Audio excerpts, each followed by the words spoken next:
My people, what I know. We back with another episode of All Black Men Need Therapy, Season 3, Episode 2. My name is Chief.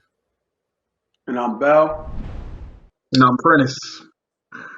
And we about to get the ball rolling. Fellas, we approaching Father's Day. Happy Father's Day. I love and respect what you both do as men, as fathers. So salute to you fellas on that regard. Hell yeah, man. That's off to us, man. Love and respect your punk ass too. No doubt. We gonna check in first. Bellhead, talk to me, cuz. Yo, it's funny because leading up to this, I'm like, I know I got to do a check-in, and I had so many things on my mind. And then, as I got to answer the question, I don't have anything. You got nothing? Nothing?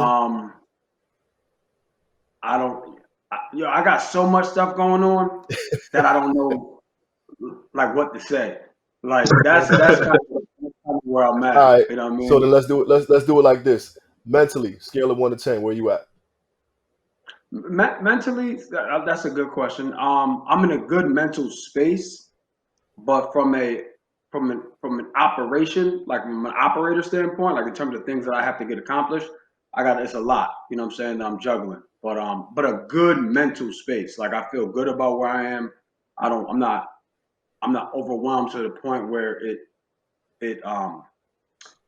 inhibits me to get done what I need to get done. So Put a number on I'm good. Put a number on it. Oh, I didn't give you a number? Mentally, I'm an 8, man. I'm a strong 8 mentally. Yeah. Physically? Physically, okay. There's a check-in for you. I got a pool party coming up on the 4th for my man wedding. So I'm going 2 weeks hard in the gym.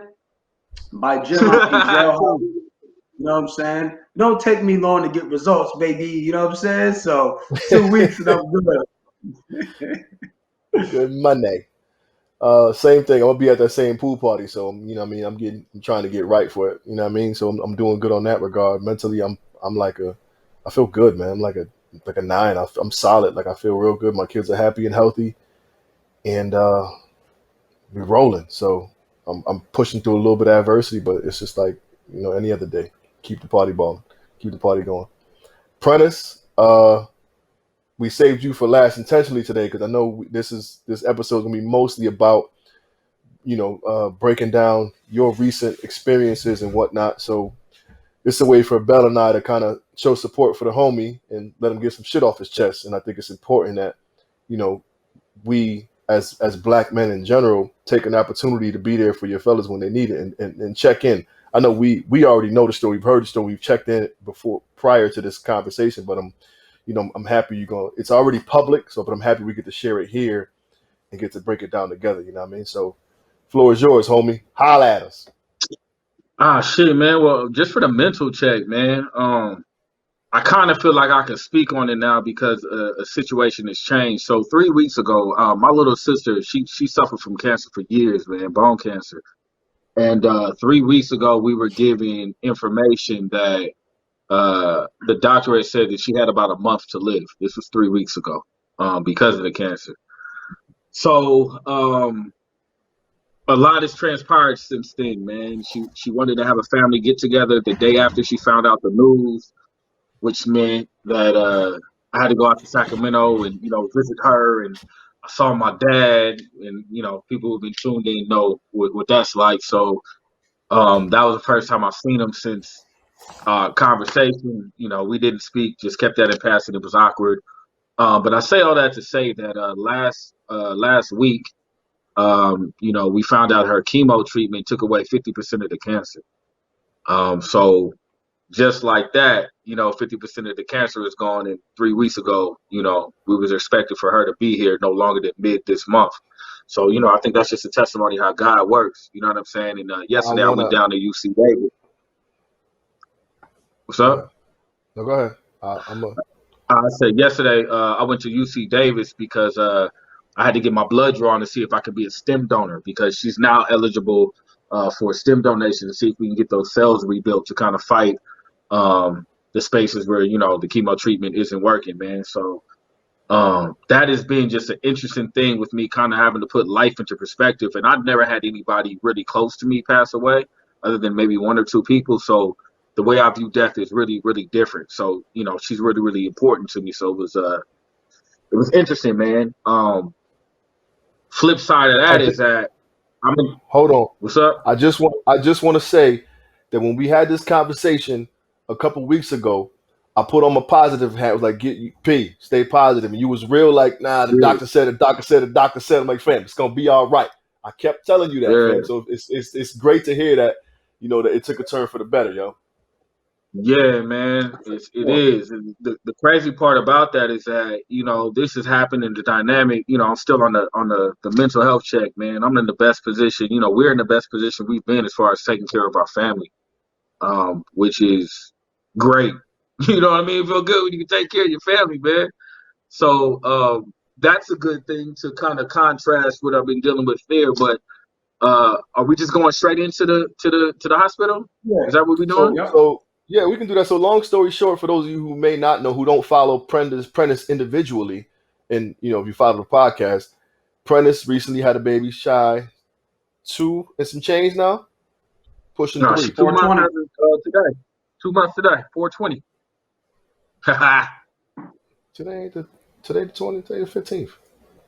think it falls on like 60 days, but that's relative. All right. So We're gonna go with nevertheless, she 2 months today. Prentice got a newborn in the crib, and he's jumping with joy and all that good stuff. But in the process of having a baby, went through some pretty traumatic experiences. He and his lady, and it's gone public, been all in the newspapers and whatnot. But he's willing and welcome to share it with us and you all, so we can break it down and help my homie heal. Shoot, homie. All right, man. I'm gonna give the abbreviated version because I've told the story so much, and now I think I'm in an emotional pocket that's really, really secure to be able to kind of, give the key points and pull what we need to out of this for this episode. Long story short, we got pregnant and knew immediately that we wanted to do natural home. We want to have a natural birth. So we found a birthing center here in the Bay Area. Shout out to Pacifica Center in Berkeley. We found a black midwife. We knew that was very important. And we did all this because we have heard all of the horror stories about how they treat and take care of black women who are in labor in hospitals. And we did not want that to happen. Sarai was absolutely adamant that she wanted natural um, birth. That was where she wanted to go. I learned about it. I was with it. So fast forward all the way up into 7 months of pregnancy. We're having our regular visits at the birthing center. Everything is going great. Then we have 2 times where we're rushing to the birthing center. During Sarai's last 3 months, I would drive her to work and pick her up every day. That's just how I am. I ain't want to drive or anything. So um, twice a week, we'd have an appointment at the birthing center where we'd go in, she'd have the appointment, and then I'd drop her off at work. There were 2 times that we were late, 2 times in a row. And Sarai has anxiety. So when we were late, she's rushing to get to the birthing center on time.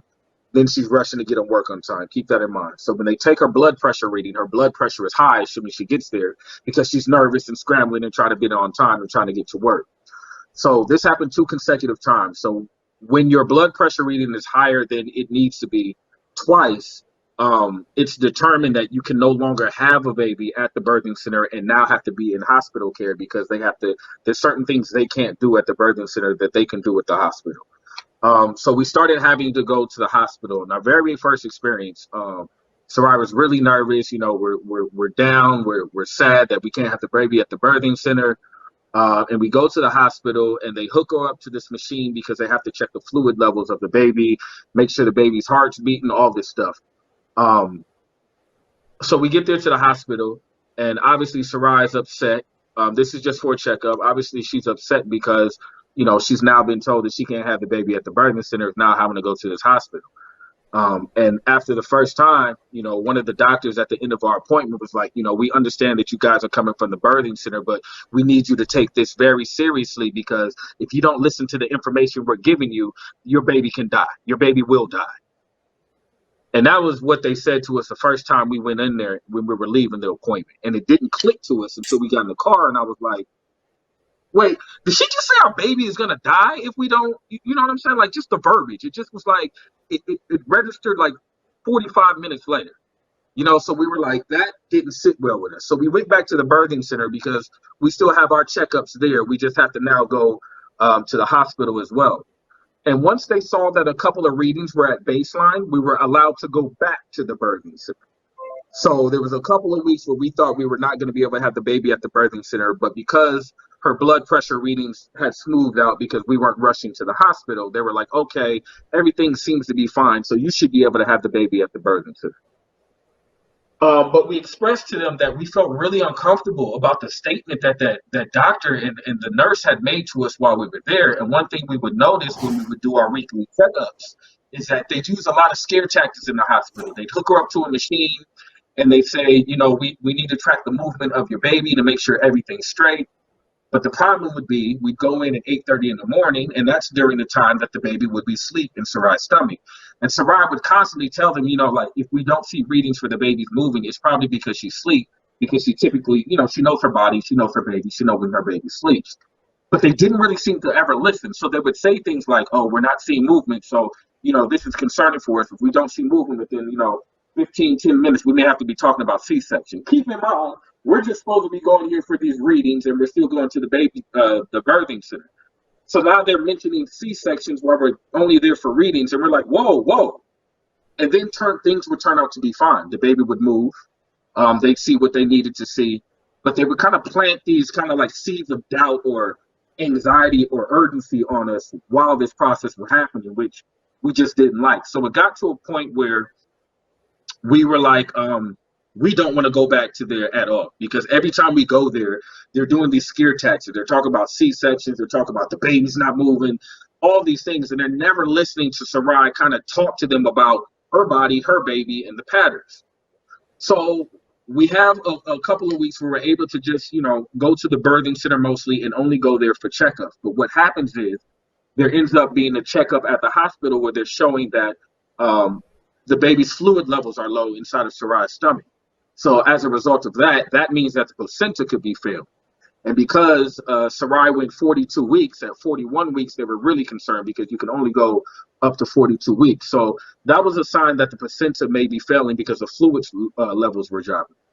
So we go in for a checkup on April 15th to the hospital. And they see that the fluid levels are extremely low. So what they say is that, we have to, I believe this was like a Friday. They were like, you know what? We have to admit you into the hospital right now because the baby's fluid level are low and we need to see what's going on. So we're totally unexpected. We get admitted into the hospital on a Friday. Kids are in school. We got to make all these cuts. We can't leave, obviously. And Sarai is just very, very distraught. Fast forward. We talk to a couple of nurses. They can see that she's distraught. They can see that she doesn't want to be there. Everything about it makes her nervous. So as nurses come in after we get admitted, they start off their sentences with, we know you guys came from the birthing center. One of the first nurses who's seen it said, we know you came from the birthing center. Don't worry. We'll try to make the experiences as close possible. You can have a baby standing on your head here if you want to. Ha, ha, ha. That stood out because we're like, why are you making a mockery of just natural birth? That's unnecessary. So as the time goes along, keep in mind, the day before we got admitted is when Sarai started to have really, really intense contractions. So she was already contracting when we got admitted into the hospital on a Friday. As each day goes by, they have shifts that are 12-hour shifts. So they rotate. They work from 7 a.m. to 7 p.m., the nurses and the midwives there. And each nurse that comes in keeps saying, we know you guys don't want to be here. So we pick up this narrative that for some reason, everybody thinks we're just so don't want to be here, when all it was that Sarai was really upset when we first got in there and expressed that this is not how she planned on having her baby because of X, Y, and Z. She expressed the reasons and the things of that nature. So the days go by and Sarai is contracting and they're not really doing anything. They're suggesting movements, things of that nature for her to lay certain ways just to see the baby moving. And when the baby wouldn't move, or when she did move, the baby's heart rate would drop because they had her on a heart rate monitor. And one thing they requested to do when we got there initially was they wanted to put her on a consistent monitor, meaning she was monitored 24/7. Sarai declined because naturally you need gravity to drop the baby, and the things we were taught during the natural birthing center, there's a lot of natural positions a mother can put her body into in order for the baby to be born with the help of gravity. If she's going to be on a monitor, that means she has to sit in the bed the whole time and can't switch positions or do anything to encourage the baby to come out naturally, which can ultimately lead to her having a C-section if she doesn't have a baby by 42 weeks. So we're in there. I'm applying counter pressure on her for about 26 hours straight because she's having really bad contractions.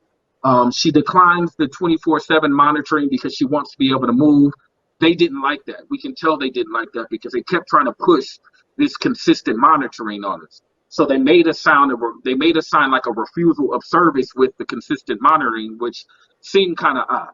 So that's the second day of being in this hospital. Keep in mind, she's been in labor for 3 days at this point because she was in labor a day before we went into the hospital. So then let's just fast forward to the fourth day, because this is where the meat and everything really happens. She starts contracting really bad, and then on the fifth day, they see that she's starting to dilate. So because of COVID protocol, you can only have 2 people in the hospital as your guest, as a mother. So obviously I was one of them, but we decided to have our Black midwife as a second person because we wanted that assistance, and so that Sarai can feel comfortable with the woman she's been dealing with the whole time, who is also a Black woman. Shout out to Sydney. We wanted her to come. So when she got around 7 centimeters of dilation, we called Sydney to come in, to come from where she was at. This was on the 5th day of labor. This was on the 19th. Sydney gets there, and they're doing these procedures, and then they say, hey, Sarai, you're fully dilated. We want to start pushing. Long story short, they have Sarai pushing for about 4.5 hours, and it turns out that she was not fully dilated. And what was happening was the baby's head was hitting a lip. So a doctor comes in after about 4.5 hours of her pushing. They had put a device in her. Whenever the baby's heart rate would drop, about 6 people would come in at a time and say, oh, we're real concerned. So there's a lot of scare tactics that would happen, and they just weren't giving her time to be calm and kind of, every time she would talk to them about something that she wanted to do, there was a lot of kickback. They kept having these recommendations. So that when our midwife got there, we would consult with her each time they had a recommendation because we felt like they were using a lot of scare tactics. And just the nature and how they were treating us and talking to us up until that point and kind of ignoring the preferences, it really just didn't feel right. But we can tell every time we talk to our midwife that these white doctors did not like that. They seemed to get frustrated when we would consult with her. And because she couldn't be hands-on in the hospital because she didn't have privileges in the hospital, she couldn't touch us, but she could recommend certain things. So it got to the point where they realized that the baby's head is hitting a lip on her cervix because her cervix isn't fully dilated. So then all of a sudden, another doctor comes in and says, you know what? I have this practice I'm really, really good at. I can try to, dilate you fully if you'll let me. So what this doctor does, her name is Dr. Livingston. She comes in, she already has gloves, and then she begins to engage in this procedure inside of Sarai with these gloves that she already has on. A nurse offers her some different gloves, and she refuses it. So she's doing this little service thing, this little white pompous doctor, Dr. Livingston. And after a while, she has, Sarai has an epidural in her back. Her head is below her head, so she's upside down while this lady is doing this procedure with an epidural in her back. And Sarai says, are we making any progress? Because this is really painful and hurts. And the doctor starts laughing and goes, are we making any progress?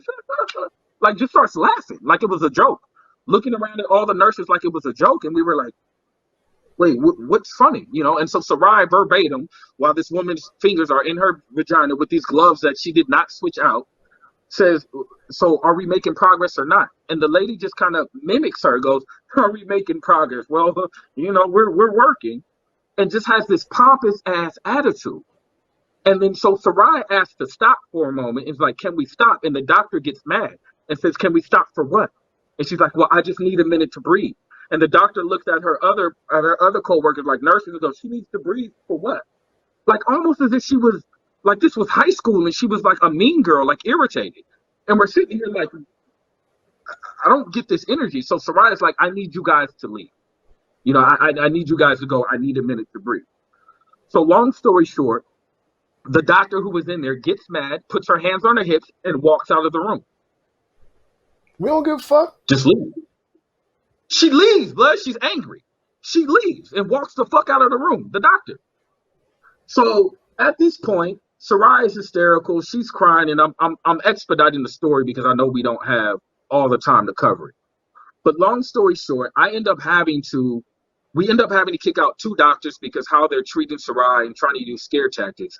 I end up having to go down the hall saying there has to be a doctor here who can help us at this point. You guys have been having her push for 4.5 hours. She wasn't fully dilated. You have this white woman coming here making a mockery of this black woman who has her Prince, hips above her head and is trying to push.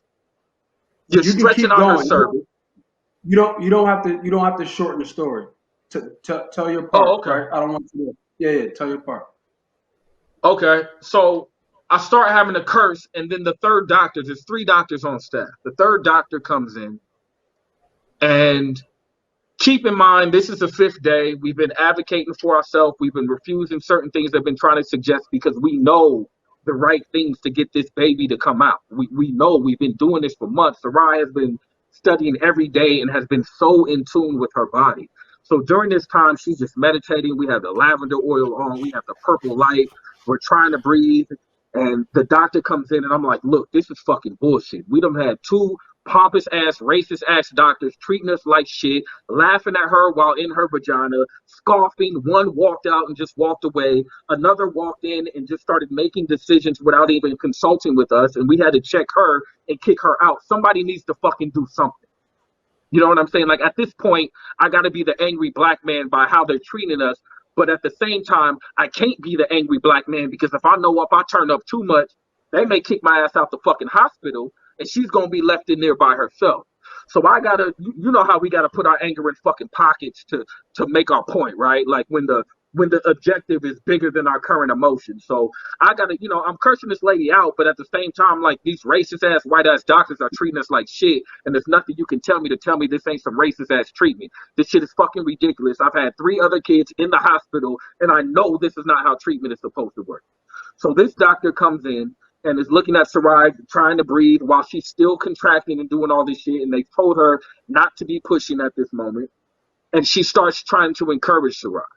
The reason why she starts trying to encourage Sarai is because I'm chewing her ass the fuck out, and she doesn't want to talk about the issue of racism that I'm trying to bring up in this moment. So in order to deflect from the conversation, she's now doing her fucking job, which the other 2 doctors should have done, and it's starting to encourage Sarai to push. Keep in mind, Sarai has been in labor for 4 fucking days at this point. So at this point, she's like, I want you to, we're going to have a conversation around 11 o'clock. I'll give you the space that you asked for when you kicked everybody out. But if you don't have this baby by midnight, we got to have a C-section because it'll be 42 weeks at midnight.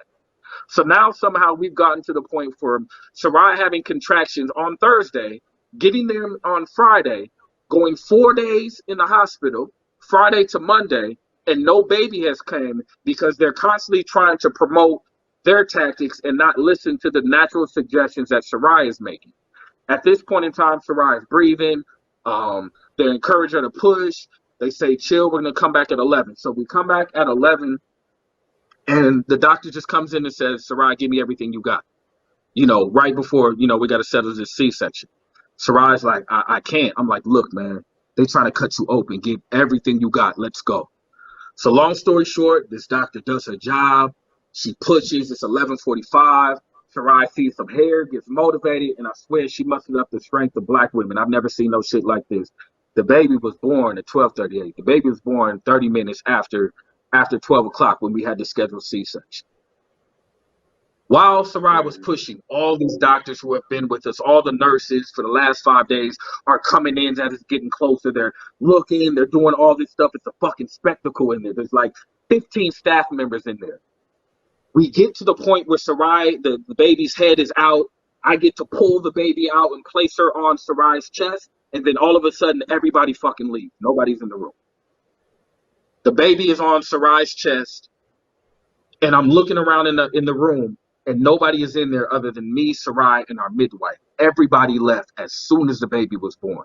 Nobody checked her lungs to see if she was breathing. It sounded bubbly. Nobody checked her weight. She didn't come out crying. Nobody did anything to make her cry. Our midwife had to stimulate the baby in order to make her cry. They left us, bro. And they left us in there because for the past 5 days up until that point, we had refused certain services and went along with what we knew would work naturally for Sarai to deliver that baby. And they were fucking tired of us. They left us, bud. They left us in that delivery room with the baby on Sarai's chest, Sarai's legs wide open after delivering the baby, bloody, all this other shit, and nobody is in the room. I had to get gauze. I had to clean Sarai off. I had to get the underwear that women use with the padding and all that shit. I had to peel her legs off of the bed. I had to put them pads on one at a time. I had to pick her up off of the hospital bed and put her into the wheelchair so we can be taken to post-delivery. And it was one nurse who came back in who helped us out. One nurse, but everybody left her. Everybody. Because by the time she had that baby, they were so sick and tired of us advocating. They were tired that we had a black midwife and we were consulting with her, that we showed skepticism in some of the things they had taught us or had told us to put into practice. It was so many things that happened up to that point, and they fucking left us, bud. And they took us to the post-delivery room. They took us to the post-delivery room, and at that point, I was like, we got to get the fuck up out of here. I don't want to be here. I'm not staying here. I don't trust anybody. So when the nurse came in for post-delivery and was like, how are you doing? I told her how the fuck we were doing. And every person, every staff member of that hospital who had to prick her heel to do anything, I told the story of what happened. We had upper management come in and talk to us. We had people who weren't surprised that Dr. Livingston's racist ass treated us that way. It was an absolute nightmare, bro. So by the time she got her, Shy got her feet pricked, we had gotten early dismissal and ended up going home.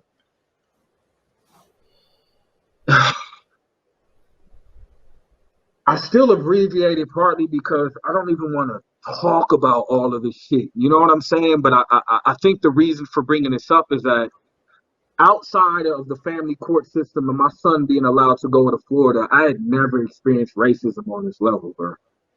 Like I never, like there was nothing I can do all those days. Like, you know, during times where she was tired, I would speak up and say no.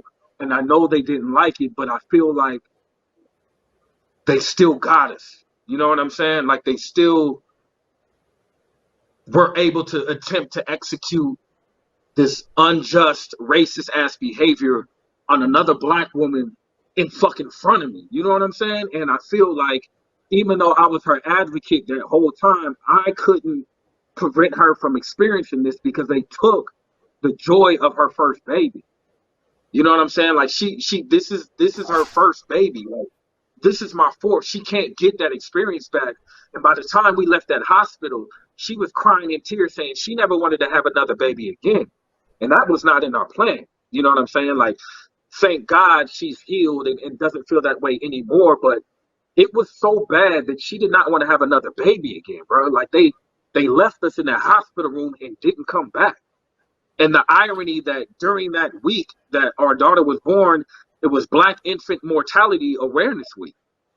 You know what I'm saying? So they got these flyers about Black infant death and the protection of Black mothers, and I watched them for 5 days ignore the spirit of this woman, ignore everything she recommended and suggested doing with her own body. I watched them upset about her advocating for herself. I watched these doctors' faces when we consulted with our Black midwife right in front of them. I watched how they didn't like all that shit, only to get the ultimate disrespect by all of them fucking leaving us in that birthing room, bro.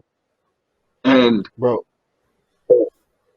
I just like I see your face getting red, and as you continue to tell the story. So I wanna take a minute and just and pause. And if you both know me, I've been an advocate of always trying to find the positive in the situation. And as traumatic and as deep as this story is, I want to commend you and Sarai for your patience. And I know you were pretty much stuck between a rock and a hard place because you had to be there and you had to have this baby. But the diligence and the perseverance in which you guys displayed in that moment is monumental, bro. Like, I know Bell, and he's pretty reserved. in most tense cases. But if I just like put him in your shoes, he'd probably spazzed on day two, especially just being, with the wife and being protected with the family. Like, it's just the patience you exude and exhibited was just is through the roof. And for those of you who But don't know, hold on, Val.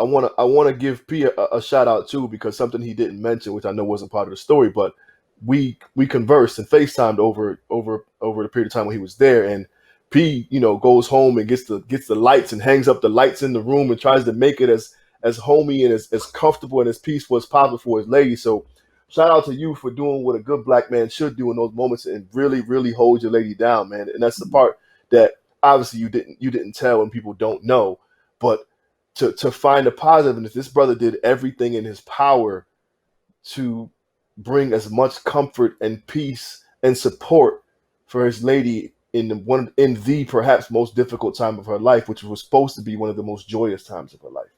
You know what I'm saying? So and kudos to you guys for going through that and doing what you had to do. thanks, bud. But the kicker of this whole thing, man. And I told her when we got to post delivery, we both broke down crying, because my whole thing during this pregnancy, because my life is as good as it looks. You know what I'm saying? My life is actually better than it looks. Whatever the public sees ain't really half of how good my life really is. And because my life is so good, and because I know she's such a big part of that, my biggest fear with her getting pregnant was something happening to her, bud. And I never had that fear before.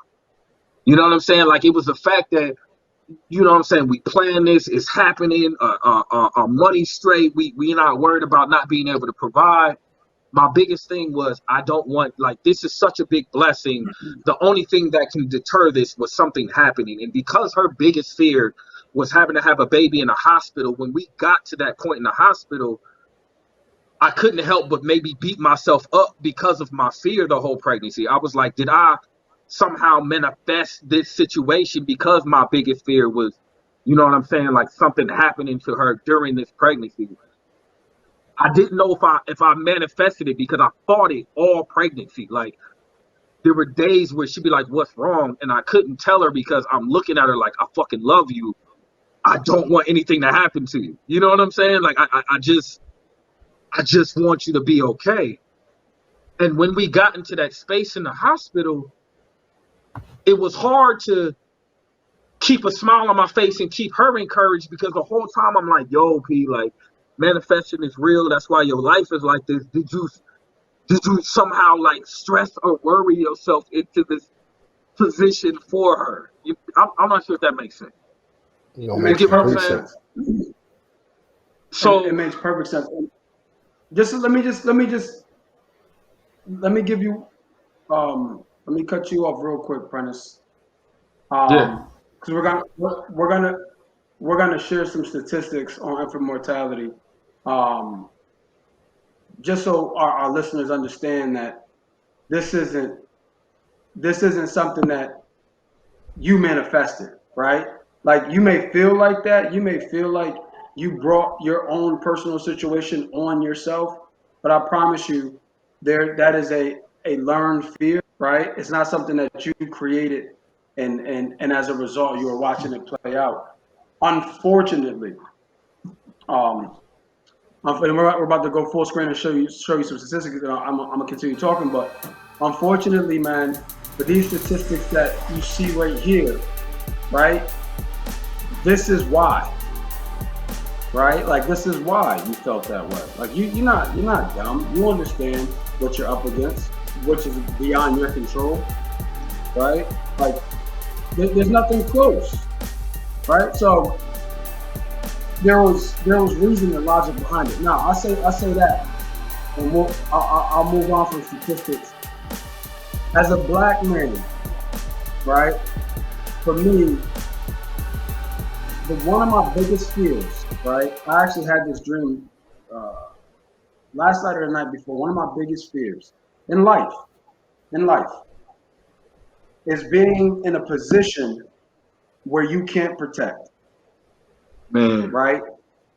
And man. I commend you. Like, I got emotional listening to you, and I heard the story before, but I got emotional listening to you because it took me back to when my son was born, right? And my experience was completely different. You know what I'm saying? And Chief knows I'm not an emotional guy. My experience with my son's birth was probably as smooth as it could possibly go. And I still got emotional. So I can only imagine how I would be in that situation. And you're a more emotional person than me. So I'm just envisioning the internal battle that you were dealing with at that time, coupled with the fact that in the back of your mind, you kind of thought this was your fault, right? Because of what you projected or what you manifested. So I I, can I, only imagine. I, I, I can't actually. yeah, you know what? I didn't feel like it was my fault. I just couldn't help because I know the true power of manifestation. I couldn't help but consider the primary fear that I had been going through the past 10 months because it had been a thought for so long. I couldn't help but constantly reconsider the fact that that could have played a part in manifesting it. You hear the stories, you know what I'm saying, but you kind of glaze over them unless you're touched directly or you're impacted directly enough to really feel it.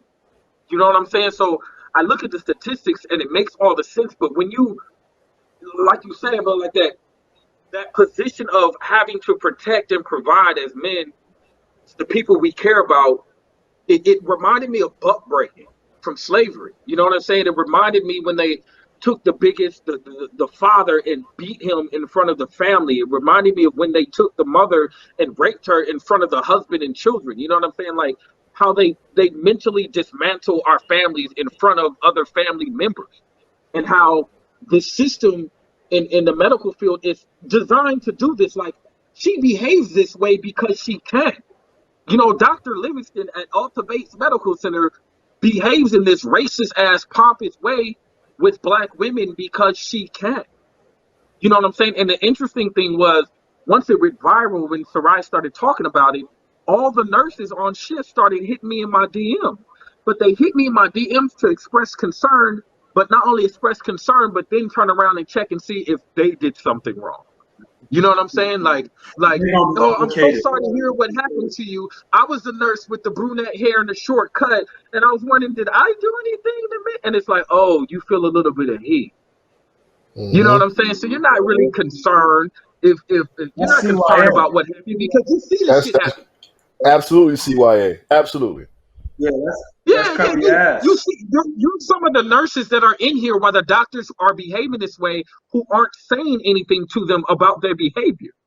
You know what I'm saying? Like, don't call and ask if we're okay now. You get what I'm saying? Like, I, I, we're not. would- No, no one's I saying we're was not okay. You can fuck up my I would have DM. sent them all a clip from next Friday. Why you ain't do nothing when the big bitch jumped on me? Like that's what I would have Listen. sent everybody. Like that would have been my So I told a response, lot of man. them that. I told a lot of them that when they wrote me, and then it got silenced. The response didn't come back. And the Yeah. thing I think is how they're accomplices to this type of behavior. If you see the behavior and you don't say anything, you're just as big as part of the problem. You You get what I'm complicit. saying? You're allowing this behavior to Yeah. happen. Yeah, I don't know, man. bro. That here's So what I'll say, we had we man. had to we had to You fall know, back from it for a couple of weeks. You know what I'm saying? Like I just got tired of talking about it. She was so traumatized over it that every time family came by, the story came over, and it took me about 4 or 5 days to have a breakdown in front of the house in front of her mom because it was a day after when her mom came, and I had to apologize to her mom because I was like, I did everything in my power to protect your daughter. I probably like her mother loved that's my mama. You know what I mean? I know her mother loves it, but I felt like I'm responsible for her daughter now. You know what I'm saying? And there's nobody more important in her life than her mother to me. And I felt like I had to apologize for somehow dropping a ball that was never even in my hands. You know what I'm saying? Because I just felt like here she is with this trauma now and not being able to move and function and relive this image in her head. And I couldn't stop it. You know, like I just couldn't stop this fucking outcome. As much as I promote the advocacy of protecting black women, I felt like I didn't protect my own, man. And it just Mm-hmm. really made me look into how systemic this situation is. with Black women giving birth in hospitals, man. It's a big, big problem. And that's Yeah, enough to really impact and affect the mental health of a black man. Like, and if you're put in a position to where you have to explain to your love's mom that, yo, I couldn't protect your baby, like, that's hard, man. That's a lot of weight, yo. That's a lot of weight, P. And I'm actually very That's thankful that we happened to have this conversation in the moment and kind of at least, keep you balanced and slightly level headed in that moment, because I think, without these, I mean, it wasn't we talked pretty long, but like, I think without those conversations, man, and being able to get some of that out to your homies, I think, like, you don't know what kind of damage that could have really done to you, bro. Because it's a lot, man. And I know what our families yo, mean to us. So what I mean, it's even more so just because, this is family and it's personal. You know what I'm saying? Like, we could deal with our own shit in our own way, but when we got to put the weight of others on our hearts, man, it's a lot, bro. I it think is. what It we should is, man. real quick, guys. I think what we should do is make this a two-part episode, right? Because that's the story, right? Like that's what happened. That's what you experienced. Now as a black man, what do we do going forward? Right? So I think that's where the Yeah. conversation can come, right? And we don't have enough time to get to it now, but that's why I think we should make this a two-part episode, because this is a heavy topic, right? And 30 minutes isn't enough for it. You know what I'm saying? So Yeah. I don't, again, that wasn't the plan, but I mean, how do y'all feel about that? I'm with it. I'm with it because Chief? we have to. Yeah, how you feel, Chief? I mean, how much time we got? I just, this is one of the things We where, got to we got to give our final thought. okay, so in the But spirit of trying to recreate the cast, we're trying to keep it concise and whatnot. So I think, just in the spirit of the movement we're trying to go in, we can give it another episode and really dive into what happens now, or our thoughts about it. So yeah, I guess. And let me, yeah. What I'll do, I'm gonna draft that up because I know the points that we need to address. I know what ideas come in my head you because experience, yeah. when we talk about protect Black women, I don't know if we really think about this shit. I think we just think of the insults they receive on social media and our treatment to them only. I don't Protecting know them if we're from looking clear at and present danger. right, Protecting them right. from clear and present danger. The Yeah. immediate danger, right? Yep. Yep. Not the things we think about when it comes to bringing a child into this world, or what about the millions of Black mothers who go into these hospitals with no advocate, who take these doctors' words as Bible?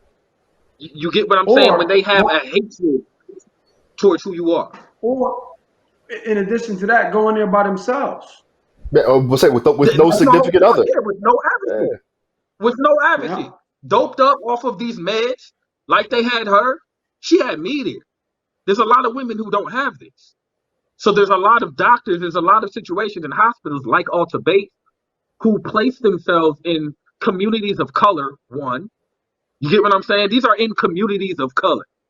And these women are coming in by the droves and they don't have all the knowledge. Not all of them were taught about, natural home birthing and things of that nature and remedies and things you can use to open your cervix and things you can drink. They don't have all of that information, and they trust and we rely on these doctors to bring our babies in peacefully. But how can we expect our babies to be brought in peacefully if the first people who are touching them hate the vessel that's carrying them? That don't make sense to me. Yeah. It So don't. yeah, we And need to talk about it. We need a part two I think because there's things that we got to talk that's about as Black men to discuss what protecting Black women really looks like, looks like. Yeah, exactly. and And how do we do that when we feel like we failed them? Because I definitely, I know it's not my fault, but I definitely feel a sense of failure.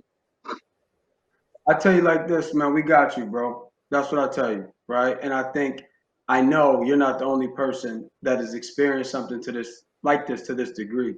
So I Yeah, feel that secondary conversation will be far reaching, right? Just like this conversation is. But I'll give my final thought, guys. My final thought is, man, we have to use our resources. That's what I'll say. We have to use our resources, right? Prentice, you use your resource with the natural home birth is what you where you wanted to go. You had your own midwife, right? Using your resource, using us as a platform and an opportunity to get some of this stuff out, as you've done on your own social media outlets. But use our resources, whatever that means for you. Like that's my final thought. For And then me, Chief, you go last, man. I'm gonna give okay. my final thought, and I want you to go last, Chief. Um, my final thought is kind of like I said earlier. If we're going to talk about the protection of Black women, we are going to need to start thinking beyond what you were saying, Bill, like the clear and present immediate danger, because there are so many other places where our women are placed in environments where they are not protected and not safe. 100%. I think for me, it's the message I'm getting here is just is perseverance, and it's overcoming. It's we as in Black people have been put through it all, and we're still being put through it all. But somehow we find a way. You know what I'm saying? And even in the midst of Yeah. all this trauma, racism, negativity, my man got a baby girl. You know what I'm saying? Hey, Like this, at the end of the day, we made it through. We can deal with the bullshit, but we have to challenge ourselves to find the light in that moment of darkness, in these moments of darkness, and use that to help push us through. Because at the end of the day, P, you have a beautiful, healthy baby girl. The family's intact, and you guys have now come together and help to maintain each other's mental health, and that's a beautiful thing. yeah, man. Yeah, they tried it, didn't work. And that's it. And that is unfortunate, but And it's a beautiful thing that we're on the other end of it. you gonna get the last laugh. So you know what I Yeah, mean? yeah, yeah, So yeah. yeah, We're gonna yo, do it, man. with that being said, y'all hit my man up. What is it? Prentice Powell 1906 on all social media platforms. It's right there up under the pictures. So you see the new production, they can just plop them Jones in. Right. Bang! You know what I'm Right saying? up We under got the the script pictures. and the letters and shit. Yes, saying. Yeah, I see But that hit my man up. on IG. So if Hit my you get a response on our all Black men need therapy, it's probably me because I ain't got shit else to do. no doubt. But yo, hit my man P up. Send him some love, man. Some good well wishes and whatnot. Hit us up at All Black Men Need Therapy at Gmail on all social media outlets. All Black Men Need Therapy. Let us know your thoughts on the episode, your thoughts on future episodes, anything you want to share with us. Shout out to my man who just emailed us too. I didn't want to mess up his name. I'm gonna get it I right. think it's Tish. I think it's Tish. Tish, I could be we wrong. appreciate you, man. Yes, We it we is. we had Yeah. we had a long convo about your email and whatnot. We appreciate you for reaching out and thank you very much, man. Y'all, per usual, man. Thank y'all for tuning in. Hit us up. We'd love to hear from y'all. Give us some more follow. Try and get the followers up. Tell a friend to tell a friend, and do us all a favor, man. Hug a Black man today Do it. and tomorrow, y'all. Do it. We out.